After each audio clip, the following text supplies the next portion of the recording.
Hello and welcome once again. Fox and grapes. हम सब ने लोमड़ी और अंगूर की कहानी तो सुनी ही है, नहीं सुनी तो शॉर्ट में फिर से सुन लेते हैं। एक दिन एक भूखी लोमड़ी खाने की तलाश में भटक रही थी। अचानक उसे लटके हुए अंगूर दिखाई दिए। अंगूर देखकर उसे एहसास हो गया कि अंगूर काफ़ी टेस्टी हैं। उसने खुद से कहा कि अब इन्हें मेरे अलावा कोई नहीं खा पाएगा। अब वो अंगूर खाने के लिए उछली, लेकिन अंगूर तक नहीं पहुँच पाई।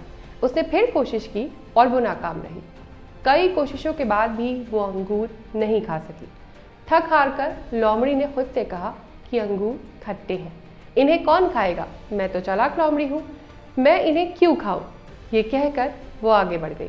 लेकिन ये कहानी इतनी भी सिंपल नहीं। अब इसका साइकोलॉजिकल पार्ट देखते हैं। लोमड़ी को जब कई कोशिशों के बाद भी अंगूर नहीं मिले तो इसके दिमाग में एक लड़ाई शुरू हो गई, खुद को सही साबित करने की। वो जानती थी कि अंगूर मीठे हैं और टेस्टी भी, लेकिन उसकी रीच से बाहर है। अंगूर को देखते ही उसने खुद से कहा भी था कि इन्हें मेरे अलावा कोई नहीं खा सकता। लेकिन अब कोई खाए या ना खाए, ये अंगूर वो तो नहीं खा सकती। ये बात उसको खुद को भी समझानी थी। अब अंगूर को पाने की चाहत और ना मिलने की मायूसी के बीच उसने खुद की ईगो को सेटिस्फाई करने के लिए कहा कि अंगूर खट्टे हैं, ताकि वो लॉजिकली खुद को सेटिस्फैक्ट्री आंसर दे सके। और दिमाग में चलने वाली इसी कॉन्ट्रडिक्शन को कहते हैं कॉग्निटिव डिसोनेंस। वैसे लोमड़ी ने जो आंसर खुद को दिया, वैसे ही हम सभी भी अक्सर खुद को देते रहते हैं, बिना इस बात का एहसास किए कि वो कॉग्निटिव डिसोनेंस है। आज हम इसी पर बात करेंगे। कॉग्निटिव डिसोनेंस थ्योरी को डेवलप किया था अमेरिकन सोशियोलॉजिस्ट लियोन फेस्टिंगर ने। 1957 में लियोन फेस्टिंगर ने अपनी किताब अ कॉग्निटिव डिसोनेंस में इस थ्योरी के बारे में डिटेल में जिक्र किया। फेस्टिंगर की इस थ्योरी को जानने के लिए सबसे पहले समझते हैं कॉग्निटिव डिसोनेंस का मतलब क्या होता है। कॉग्निटिव का मतलब है मेंटल प्रोसेस, यानी हमारी इंटेलेक्चुअल एक्टिविटी, जैसे थिंकिंग, रीजनिंग, रिमेम्बरिंग, या कह सकते हैं knowing, learning and understanding things. Dissonance का मतलब होता है differences, tension, disagreement. Cognitive dissonance theory को समझना अब शायद आपके लिए आसान हो जाएगा। Cognitive dissonance is the mental discomfort that results from holding two conflicting beliefs, values or attitudes. People tend to seek consistency in their attitudes and perceptions, so this conflict causes unpleasant feeling of unease or discomfort. यानी cognitive dissonance एक mental discomfort है, और ये कब होता है? जब दो conflicting beliefs हमारे दिमाग में चल रही होती हैं। हम इंसान अक्सर लाइफ में कंसिस्टेंसी ढूंढते हैं, खासकर अपने बिलीफ सिस्टम को लेकर। यानी हम जो बिलीव करते हैं हमारे लिए वही सही है, भले ही उस बिलीफ के लिए हमारे पास कोई वाजिब वजह हो या ना हो, कोई लॉजिकल रीज़न या रेलिवेंट फैक्ट्स हो या ना हो, लेकिन हम उसके खिलाफ किसी को सुनना नहीं चाहते। अब ऐसे में जब कोई नया थॉट हमसे टकराता है और हमारे एग्जिस्टिंग थॉट को चैलेंज करता है, तो हम अनईजीनेस, डिस्कम्फर्ट या अनप्लेजेंट महसूस करते हैं। इसे कहते हैं कॉग्निटिव डिसोनेंस। अपने थॉट्स को लेकर मेंटल डिस्कम्फर्ट हम शायद अपनी एवरीडे लाइफ में एक्सपीरियंस करते हैं।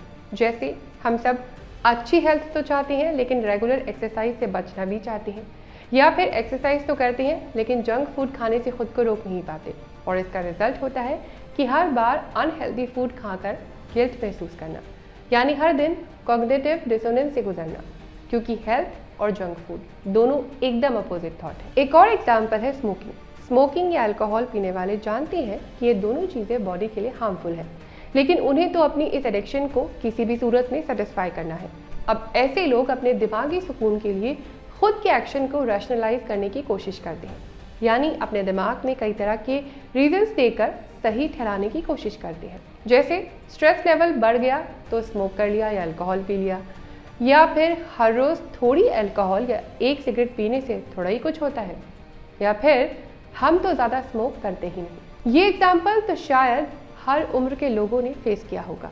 हर रोज़ हमारे पास एक लंबी टू डू लिस्ट होती है, लेकिन अक्सर हम सोशल मीडिया को स्क्रॉल करते हुए या फिर अपनी कोई फेवरेट सीरीज़ देखने में पूरा दिन बिता देते हैं। नतीजा, दिन बीतने पर अफसोस हुआ।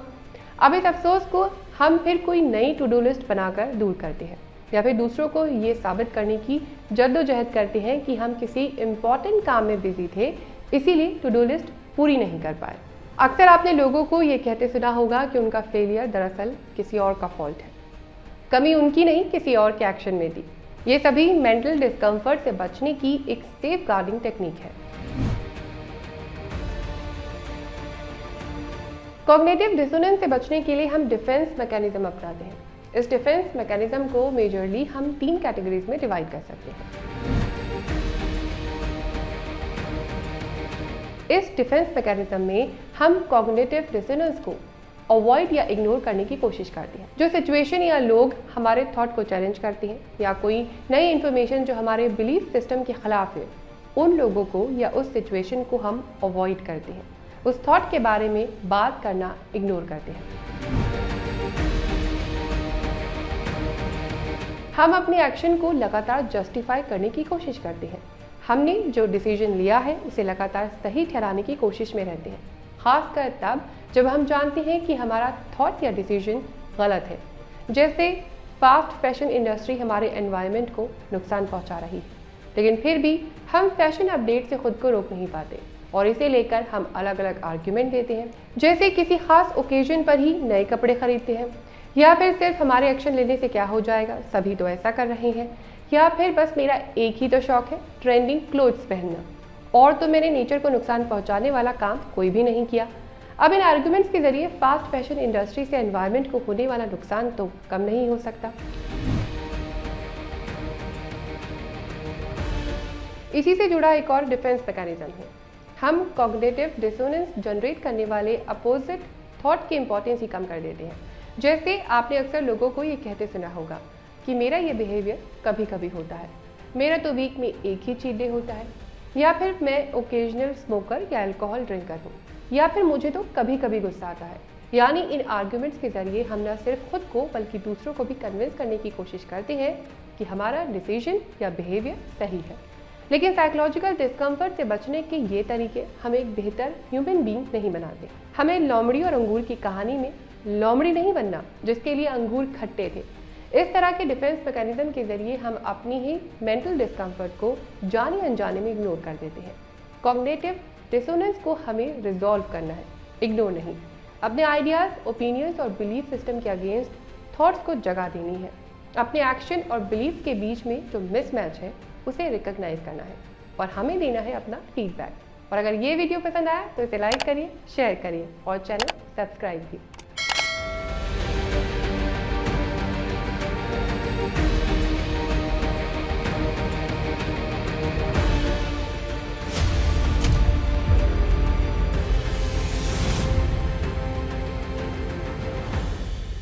अगर आप जर्नलिज्म और मास कम्युनिकेशन का कोर्स कर रही हैं या इस सब्जेक्ट से जुड़े किसी भी एंट्रेंस एग्जाम की तैयारी कर रही हैं, या फिर आप जर्नलिज्म और मास कम्युनिकेशन के बारे में जानकारी चाहती हैं, या फिर आपको भी किताबों के पन्ने पलटते ही नींद आ जाती है, आपके साथ भी एग्जाम से पहले लास्ट नाइट फुल फाइट वाली बात होती है, तो यकीन मानिए आपको इन वीडियोज़ के जरिए काफ़ी हेल्प मिल सकती है।